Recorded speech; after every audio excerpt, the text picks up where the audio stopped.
नमस्कार दोस्तों, मैं डॉक्टर सुमित गुप्ता। आज के सेशन में हम लोग बात करेंगे एनाटॉमी ऑफ एनल कैनाल की।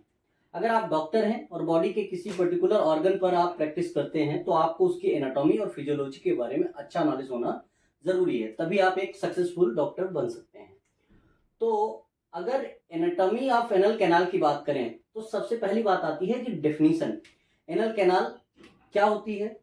तो हमारी लार्ज इंटेस्टाइन का जो सबसे डिस्टल पार्ट होता है, सबसे एंड पार्ट होता है, उसको हम बोलते हैं एनल कैनाल।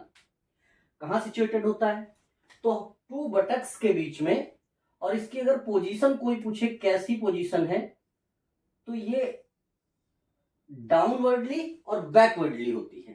ठीक, टू बटक्स के बीच में डाउनवर्डली और बैकवर्ड होती है ना। अब हम थोड़ा सा आउटलाइन जानने की कोशिश करते हैं, देखते हैं। जैसे हम अगर एनल कैनाल की बात करें तो एनल कैनाल के जस्ट ऊपर का जो पार्ट होता है इसको हम कहते हैं रेक्टम। यहां पर हमारा फीकल मैटर स्टोर होता है, ठीक। और इसके जस्ट नीचे का जो पार्ट होता है उसको हम कहते हैं एनल कैनाल। रेक्टम के जस्ट नीचे का हिस्सा जो होता है उसको हम कहते हैं एनल कैनाल, ठीक। एनल कैनाल और रेक्टम जहां पर ये मीट करते हैं, इस पर्टिकुलर पॉइंट को कहते हैं एनोरेक्टल जंक्शन। इसको कहते हैं एनोरेक्टल जंक्शन,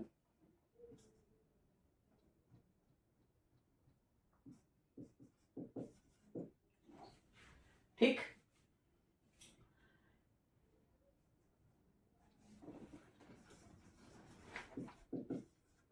एनोरेक्टल जंक्शन। और यहां पर जो रिंग लाइक स्ट्रक्चर बना है इसको कहते हैं एनोरेक्टल रिंग।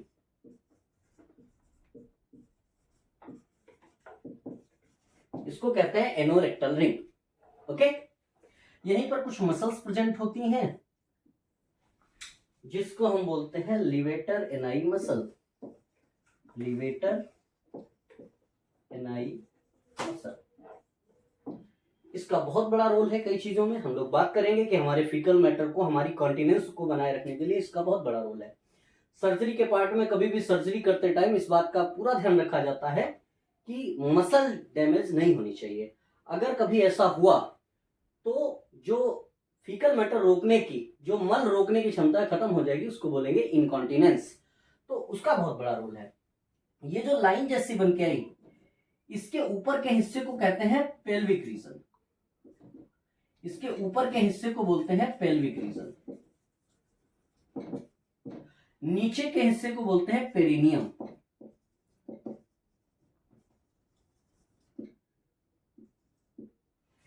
और ये जो बना है ना, इसको बोलते हैं पेल्विक डायाफ्राम। ये सेपरेट करती है पेल्विक रीजन को और पेरिनियम रीजन को, ओके। अब अगर हम जनरल आउटलाइन की बात करें तो इसकी लेंथ अगर पूछे तो अबाउट एनल कैनाल की जो लेंथ होती है वो अबाउट 4 सेंटीमीटर होती है। अब 4 सेंटीमीटर क्या पूरी 4 सेंटीमीटर में कुछ पार्ट्स होते हैं? तो जानते हैं ये 3 हिस्सों में डिवाइडेड होता है। ऊपर से 1.5 सेंटीमीटर जब नीचे चलते हैं तो हमको कुछ कॉलम जैसे स्ट्रक्चर मिलते हैं। उसके नीचे चलते हैं तो एक लाइन मिलती है, और उसके नीचे चलते हैं तो एनल वर्स। तो तीनों पार्ट को हम देखते हैं और तीनों के बारे में जानते हैं थोड़ा थोड़ा।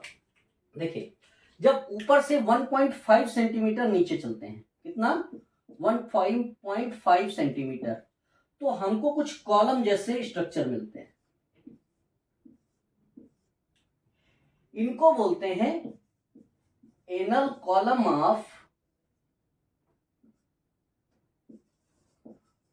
मॉर्गेग्नी, ओके।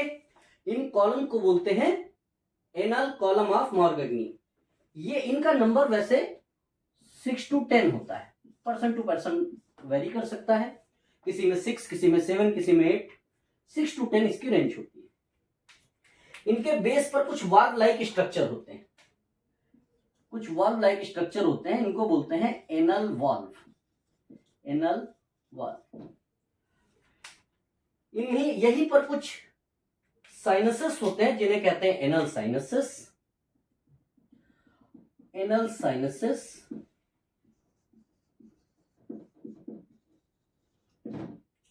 एनल साइनस के अंदर कुछ ग्लैंड सिचुएटेड होती हैं जिनको बोलते हैं एनल ग्लैंड।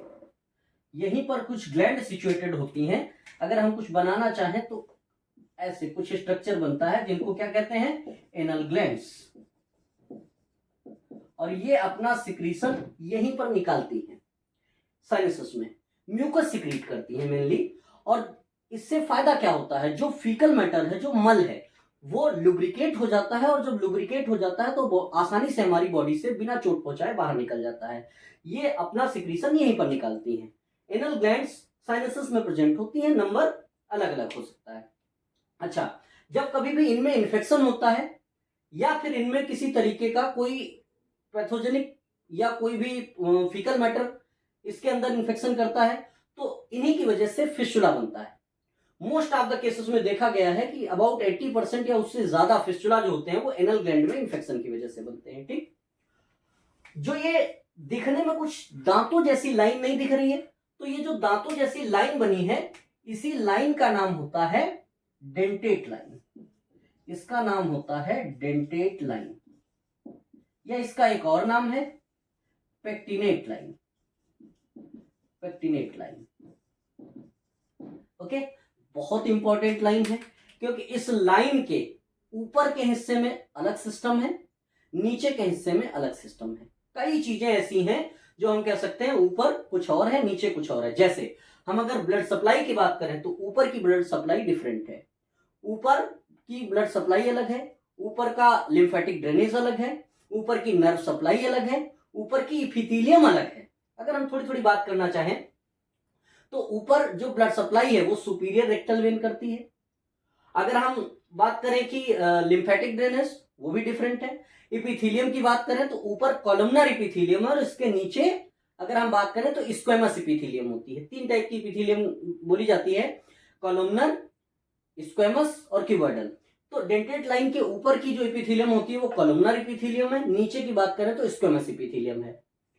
ऊपर के हिस्से में बात करें तो नर्व सप्लाई जो होती है वो ऑटोनोमस नर्व सप्लाई होती है, और नीचे की अगर नर्व सप्लाई की बात करें तो यहां पर सोमैटिक नर्व सप्लाई होती है। इसलिए जब कभी भी पाइल्स का जिक्र होता है तो पाइल्स दो टाइप का होता है, एक ऊपर के हिस्से में होता है जिसको बोलते हैं इंटरनल हिमोराइड्स, और कुछ बाहर की तरफ होते हैं जिनको बोलते हैं एक्सटर्नल हिमोराइड्स।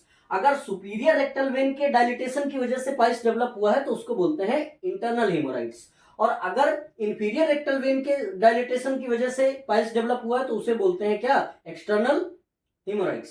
एक्सटर्नल हिमोराइड्स हो चाहे इंटरनल हिमोराइड्स हो, दोनों केसेस में पेन नहीं होता। ऊपर की जो नर्व सप्लाई है वो ऑटोनोमिक नर्व सप्लाई है, नीचे सोमैटिक नर्व सप्लाई है, पुडेंडल नर्व होती है। और पुडेंडल नर्व होने की वजह से कभी कभी फिसर, आपने सुना होगा कि अगर कभी भी मल हार्ड हो तो एनल कैनाल से निकलते टाइम एक लॉन्गिट्यूडनल कट लग जाता है जिसकी वजह से बहुत पेन होता है। तो वो पेन इस हिस्से में होता है क्योंकि यहां पर जो नर्व सप्लाई होती है वो सोमैटिक नर्व सप्लाई होती है। तो अगर हम बात करें तो ये बहुत इंपॉर्टेंट लाइन है। अब एक बात और समझते हैं, यहां से अगर 1.5 सेंटीमीटर और नीचे चलते हैं, यहां से अगर आप 1.5 सेंटीमीटर और नीचे चलते हैं तो एक और लाइन मिलती है। इस लाइन को बोलते हैं क्या, हिल्टन लाइन, या इसी को व्हाइट लाइन भी कहते हैं। ये भी अपने आप में बहुत इंपॉर्टेंट है। क्यों? क्योंकि इस लाइन के ऊपर की स्किन जो होती है वो नॉन केराटिनाइज्ड होती है, नीचे की स्किन केराटिनाइज्ड होती है। हमारी स्किन जो है ये जो दिख रही है केराटिनाइज्ड है, लेकिन एनल कैनाल में अच्छा ओरिजिन का भी फर्क पड़ता है। डेंटेट लाइन के ऊपर के हिस्से की बात करें तो अलग टाइप का ओरिजिन है। अगर हम बात करेंगे तो आपने पढ़ा होगा एंडोडर्मल, मीजोडर्मल, एक्टोडर्मल। तो नीचे के हिस्से में जो ओरिजिन है वो एक्टोडर्मल होती है, ऊपर के हिस्से की जो ओरिजिन होती है वो एंडोडर्मल होती है। तो इसका अलग पैटर्न है। हाँ, बात कर रहे थे हिल्टन लाइन की। हिल्टन लाइन से नीचे केराटिनाइज्ड स्किन होती है, ऊपर नॉन केराटिनाइज्ड होती है। हिल्टन लाइन, दो स्फिंक्टर होते हैं, इंटरनल स्फिंक्टर और एक्सटर्नल स्फिंक्टर, जो हम अगले सेशन में बात करेंगे अभी, क्योंकि अभी तो आउटलाइन पता कर ले, हम लोग जान ले कि कैसे होती है। तो इस जो इंटरनल स्फिंक्टर होता है वो रेक्टम की जो सर्कुलर मसल्स होती है उनका एक्सटेंशन होता है एक तरीके से, वही नीचे की तरफ आती है, उसको बोलते हैं इंटरनल स्फिंक्टर, और वो एंड होता है कहां पर, हिल्टन लाइन पर। और जबकि एक्सटर्नल स्फिंक्टर जो होता है वो आके यहां एनल वर्ज तक आता है। इस हिस्से को हम लोग कहते हैं एनल वर्ज, एनल वर्ज। और इसके दोनों तरफ ये पेरिएनल स्किन होती है, पेरिएनल स्किन होती है, पेरिएनल स्किन होती है। ठीक, डेंटेट लाइन से नीचे तक अगर हम बात करें तो इसको बोलते हैं anatomical, anatomical anal canal, canal. और अगर हम पूरी एनल कैनाल की बात करें यहां से यहां तक तो इसको कहा जाता है surgical anal canal, anal canal, surgical anal canal. तो एनल वर्ज से लेकर लिवेटर एनाई तक जो पेल्विक डायफ्राम है, पूरी एनल कैनाल को एक साथ बोलते हैं सर्जिकल कैनाल। ओके, तो हिल्टन लाइन हम लोगों ने देखा 1.5 सेंटीमीटर नीचे चलने पर डेंटेट लाइन है और उसके 1.5 सेंटीमीटर चलने पर हमें हिल्टन लाइन मिली या व्हाइट लाइन मिली। ये हुआ 3 सेंटीमीटर। इसके बाद में देखा गया है कि अगर यहां से 0.8 सेंटीमीटर और नीचे चलते हैं तो हमको एनल वर्ज मिलती है। और एनल वर्ज के दोनों तरफ जो आपको दिख रहा है ये इसको पेरिएनल स्किन बोलते हैं। तो 1.5 सेंटीमीटर, फिर 1.5 सेंटीमीटर और 0.8 सेंटीमीटर, 3.8 सेंटीमीटर डायग्रामेटिक रिप्रेजेंटेशन मैंने किया। हाँ, बॉडी के लेंथ के हिसाब से अगर कोई बहुत लंबा चौड़ा आदमी है तो उसमें 4 सेंटीमीटर पूरी भी हो सकती है और एनल कैनाल थोड़ी बड़ी हो सकती है। और अगर मान लो बॉडी हाइट छोटी है तो उसकी एनल कैनाल छोटी भी हो सकती है। तो इस सेशन में हम लोगों ने एक जनरल एनाटॉमी का डायग्राम बनाया ताकि बेसिक बेसिक चीजें सीख सकें। अगले सेशन में हम लोग इसके बारे में nerve supply, blood supply, sphincter और उनके बारे में रिलेटेड चीजें सीखेंगे। Thank you.